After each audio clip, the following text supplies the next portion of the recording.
Welcome to the Big Picture Film Club. As part of our screening of Ray across Odeon Cinemas, we are delighted to be joined by C.J Sanders, who plays the young Ray Charles in the film Ray. C.J, how are you doing?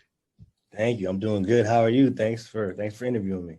Oh, I'm good. It was really interesting, sort of like seeing the film again and sort of revisiting the film. And one thing that struck me out is just the stacked talent in the movie. Like, you know, Jamie Foxx, Regina King, Kerry Washington, Bokeem Woodbine, Clifton Powell, Terrence Howard, so many names you can sort of like reel off. And I'm sure I've, forgot like half a dozen. But your role is pivotal to Ray, obviously. Like it defines a lot of Ray Charles's trauma, his resilience, is becoming of who he would eventually be in his childhood. And so sort of stepping into that role, one, how did you like get cast for the role? And two, did you know much about Ray Charles stepping in? And I don't mean that flippantly because, you're a young kid at the time. So if you can sort of walk me through that process as well, I'd be really interested to hear. But I'll walk you from the beginning. Cool. So I was growing up in Nashville, Tennessee, because my dad was playing for the Tennessee Titans. I grew up in an athletic background. Even my mom played basketball at Michigan. So acting was not on my radar at all. So I did a little print work within the Nashville area. And as they were casting for Ray, they wanted the southern feel to the character, So somehow somebody came across my picture and said I look like Jamie Foxx. Cool. Like, this is God, man. This is God. and I tried out for it and I got it. And that's when I moved to LA. And even when you talk about the cast, just being on set with these people, it was amazing. I mean, even preparation for the role, like you said, me being younger, I just remember prepping for the role. I had to go to a blind school, Oh, wow. Time with them. I had to just feel around. I'd have to learn the Braille, but just, get into that mode of becoming Ray. So it was a lot of work for that. I remember even when I was going blind in the film, just the fitting for the contacts and just me having to have that in my eye all day, Stuff like that, preparing. But when you have people like Jamie Foxx leading the way, I mean, it's incredible. His eyes were glued shut. So even when I tried to complain, I couldn't, because Jamie was setting the standard. And how you mentioned the cast, I mean, we just all came together and it was one. But I just tried to do my part, and I knew I had to do it well because of the people around. So I thank them for kind of leading the way. And I was always kind of mature for my age. So I was able to grasp this material early on because I was, my dad played sports. I was always kind of having that discipline, even at 5-6 years old. So I think earlier on, being around my dad and stuff like that prepared me to take on this role at a young age and become Ray and look at older people to lead the way for me in a way that I could produce at a high level and make the film what it was and do my part. Awesome. Did you got to meet Jamie Foxx, obviously like he plays the older version, you play the younger version. And so you're not on screen at the same time, but how was sort of interacting with him behind the scenes or, behind the camera, so to speak, and what were your sort of memories of working with Jamie Foxx or speaking with him? A lot of great memories because Jamie's an athlete at heart. So that's how we connected right away. Jamie's an athlete at heart. So even though we didn't have the same scenes, he would come and watch me on mine. And a pivotal moment for mine is, you remember the scene with the cricket when it's a pivotal scene when Ray's going through? Yeah. Man, we did that scene like 200 times. And after 109, I'm like, I quit. I run off in the woods. I'm peeing in the woods. I'm like, I'm done. I said, I'm done. But Jamie, he was watching that scene that day and he pulled me aside and he gave me a football analogy. And that's what made it click. And that's when I, you know what? I said, I'm gonna finish this scene. I'm gonna do it to the best of my ability. So Jamie always encouraged me to just, and he has a way of putting things in perspective to meet people where they're at. And he gave me a football story. So, I mean, he's always dear to my heart. And just stories like that is why the film was able to work.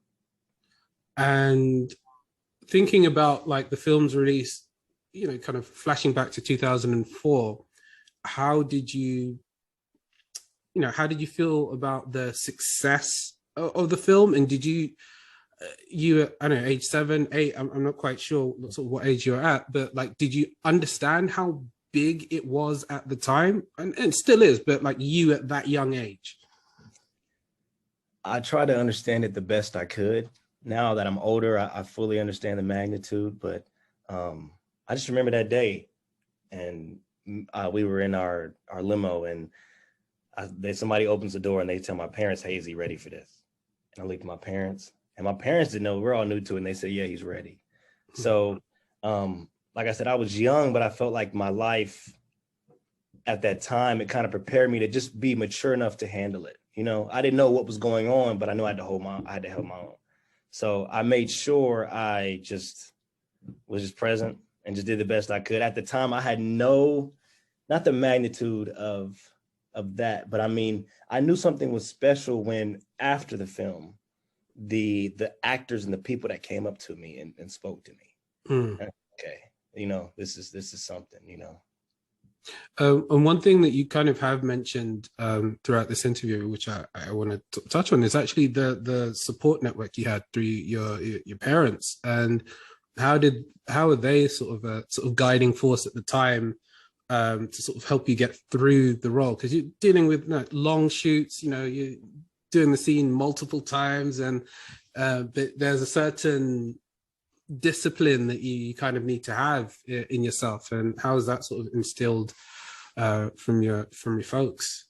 Yes, it's a credit to them. I mean, I thank my parents all the time for just instilling that in me. I'm the type of guy where I like to watch. I like to see people where I want to be at and see how they did it. Even at a young age, I didn't know fully of what I was doing, but you know, seeing my dad was playing for the Tennessee Titans. So being in the locker room and seeing these people and the discipline it would take for my dad to do these things. You know, my mom had the same discipline too. She played basketball at Michigan. So seeing their constant discipline, how they would get up when they didn't want to, or long shoot days when I didn't want to. I wanted to be like my dad. I wanted to be like my mom. I wanted to be like Jamie Foxx. If that's what they did, that's what I had to do. You know, and I didn't understand it on the deeper level as we're talking now, but that was what was the purpose behind everything, because I wanted to set that standard like they did, you know. And what were some of your kind of more like your fondest memories on set, like some of your good times or particular highlights that were like, wow, that was cool, that stays with me throughout my life? You said on set, right? Yeah. I know the Jamie story I said was very awesome, how he articulated, how he blended acting with football. That was one. It's just funny how another one was the connection I had with Sharon Warren, the mom. And I remember that they flew us out to Thibodaux, Louisiana, where we shot the film, to read through. You know what I'm saying? We're still going through the process. And just the times we had in the hotel preparing, that's what molded our chemistry. And I'm sure people can see it on camera. Like, you know, that was a real mother-son interaction, but that was built through me and Mrs. Sharon Warren, you know what I'm saying, spending that time off camera, you know what I'm saying? Hey, and she would ask my mom so politely, hey, I know you're his mother, but for this, hey, can me and CJ go eat, and do you feel comfortable? And we would go out to eat, we would talk, we would do these things, and it's like, that's what it's about, man. Like, that's the craft of it, is just blending it in to really make it authentic and real. And that's what I enjoy. Like, she became my mom. You know what I'm saying? That whole time I was shooting, my name was not CJ.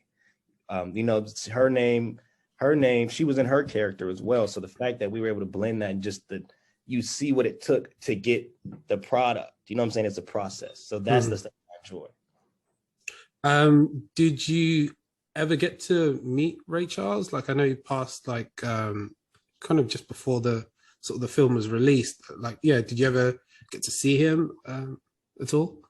I never got a chance to meet him, because right before I met him, like you said, he died. But I talked to Ray Charles Jr. a couple of times, And it just was amazing to me how he told me, he just respected me, how I was able to become his father, and how I was able to really, and that meant the world to me. You know, I understand it on a deeper level now. Mm. And now that I'm close, you know how I talked about my parents a lot in the interview, how much they mean to me.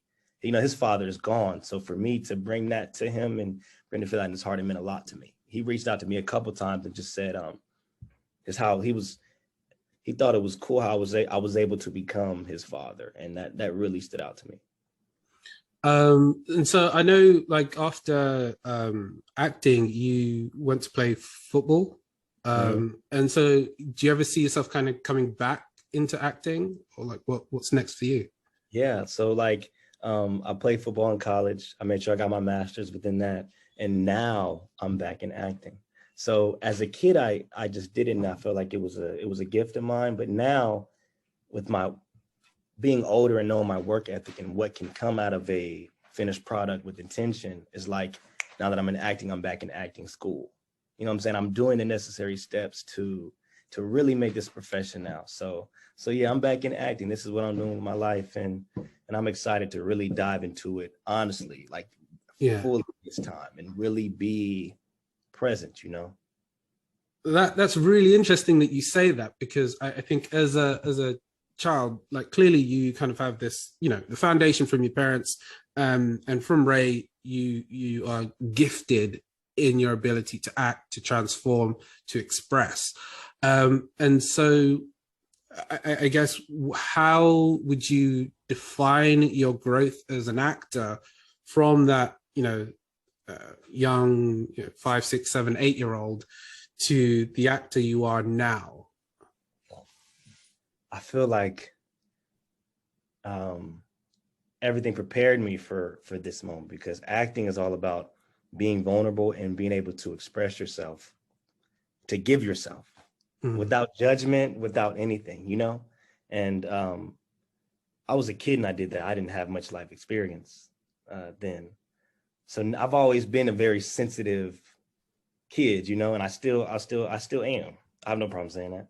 So now I know that in blending it with acting school and really making this a profession, is I still have that vulnerable kid in me. So now I'm going to blend that with my experience of life, to just whatever, if I got to cry in a scene, I could be thinking about whatever happened in my life, blah, blah, blah. But I'm saying is now it's becoming full circle, you know, so it's becoming a craft. Awesome. I'm going to leave it there. But CJ, thank you very much for your time. It's been a pleasure talking, and we'll definitely kind of find out what you're up to next on this side of the pond. And yeah, just keep us informed, keep us updated. Where can people sort of reach out to you, or like? Oh yeah, so I'm on social media, Instagram, Twitter, all that. The Life of Siege, CEEJ. So The Life of Siege. Yeah, you can meet me on there, talk to me on there, keep up with me on there. Cool, awesome. Thank you very much for your time. Appreciate you.